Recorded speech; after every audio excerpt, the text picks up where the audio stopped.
Okay, ladies and gentlemen, today we're going to be talking about Galaxy S21. I know another S21 video. I've uploaded like a million of these now, but I wanted to talk about this like sort of like a retrospective review of this device's battery health over time because I know when I first got this device, I raved about the battery life. Like that's all I talked about. It was one of the most underrated features of this device. It was like 4,000 milliamp hours, 1080p display, 120 hertz, and it was optimized, right? And with the latest installment of One UI 4.0, you're probably wondering like how has that impacted the overall battery health and life of the S21, right? To me, like updates can either really help battery life by making the device more efficient, or it can hurt it because it requires more power to run the new software. For One UI 4.0, I would say battery life has basically remained the same as One UI 3.0. So that's one thing. Let's just get that out of the way. It hasn't changed too much. Like, and if it has, then I'd say it's like a slight downgrade from One UI 3.0. But like, it's very hard to tell, and I can't say it's like statistically significantly different, basically, if we're getting stats involved here. With a 4,000 milliamp hour battery, I was super impressed with how long this could last me. I was getting a day and a half when I first got the device last year. I think it's been almost a year since I actually got this device. I was able to get a full day and a half from this phone, right? So I would wake up, fully charged device, use it throughout the day. I'm a pretty heavy user for the most part. I'm definitely above average because I'm constantly checking like notifications and stats for my YouTube and podcast, stuff like that. I would go throughout the day, pretty heavy usage, and then I would leave it overnight, had good standby time, and then I'd make it like throughout like half the day, the second day, and I would still have like decent battery life, probably like 10-15% somewhere around there, and then I would end up having to charge it again and reset the whole cycle. So super impressed, and I told you guys all about how great it was. So how is it now? How is it 1 year later? Because that's what you guys care about. Well, with One UI 4.0, they introduced this new battery health saving setting you can change in settings. So basically, one of the things that kills your smartphone's battery is if you leave it overnight and continuously charge it because you keep feeding power into the battery, and overall it's going to damage it because it's already full, right? It doesn't need extra juice. So they introduced a new feature on here which helps your battery health and prolong it for longer, and I've been using it recently. And what it does is if you have it plugged in charging to the wall, it'll cap your battery percentage to 85%. So it'll just stay at 85%. You will never hit the peak 100% battery life on your device ever going forward, right? It won't go past 85. So there's a pro and con with that, right? It'll help your battery long term. However, what that's going to do is you only have 85%. So it's not going to last you as long, obviously. That 15% can make a pretty substantial difference. On here, I'd say 15% equates to maybe 30, 45 minutes for the most part. And on average, in terms of screen on time, I'm definitely getting around 3.5 to 4 hours still, which I think is solid, right? It's deteriorated a little from a year ago, as all Android batteries do. So just keep that in mind that has occurred, but it hasn't been substantial, right? On previous Android phones I've had, the battery decay has been a lot quicker and a lot more severe.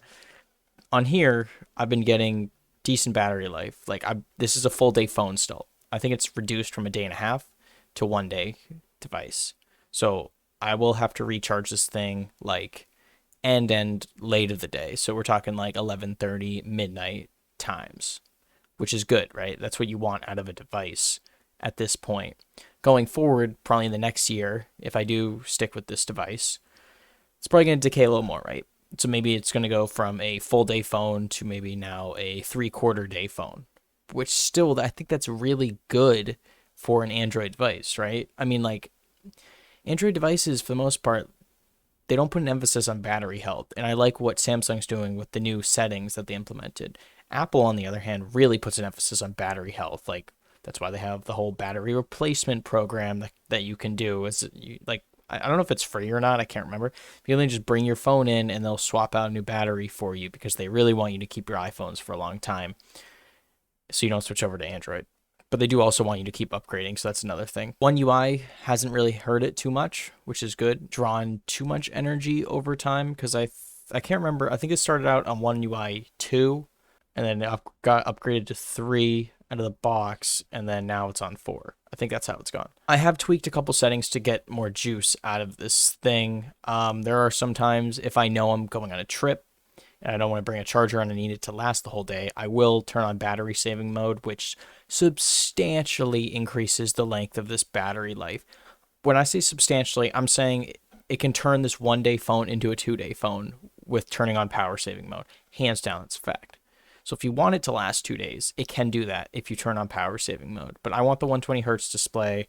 I want all the good stuff that comes with non-power saving mode. So I keep it off for the most part. But if I am having a long travel day or something like that, I will turn it on because I know it's going to help me last the full day. In terms of charging speeds, that's been perfectly fine. I use a 25 watt power adapter still, and it charges relatively quickly. I haven't seen the need to like upgrade to a 40 watt fast charger. I don't even think this supports 40 watt fast charging. The new S22 series actually will support 45 watt fast charging, which is good. And then I'd say like I have rarely, I mean, I'm saying very rarely have I used wireless power share on here and wireless charging. I hardly ever use that just because I like charging with a cable. I have charged my other friends' phones actually with this thing, and they're always like, oh, that's so cool. And I'm like, well, Samsung's a pretty cool company. So Samsung, when you're ready to partner with me, send me an email. Email's linked in the description and on my channel page, scotttylermedia21@gmail.com. Or if you're another phone company and you want me to talk about your device, by all means, shoot me an email. I'll definitely link up with you and we'll set something up for cooperation. Brand deals, love that stuff. I'm really putting an emphasis on mobile tech because I realized that's what I'm passionate about. I love all kinds of tech, but mobile tech in particular, I love talking about, and I could go on and on and on about it. But this video is getting kind of long.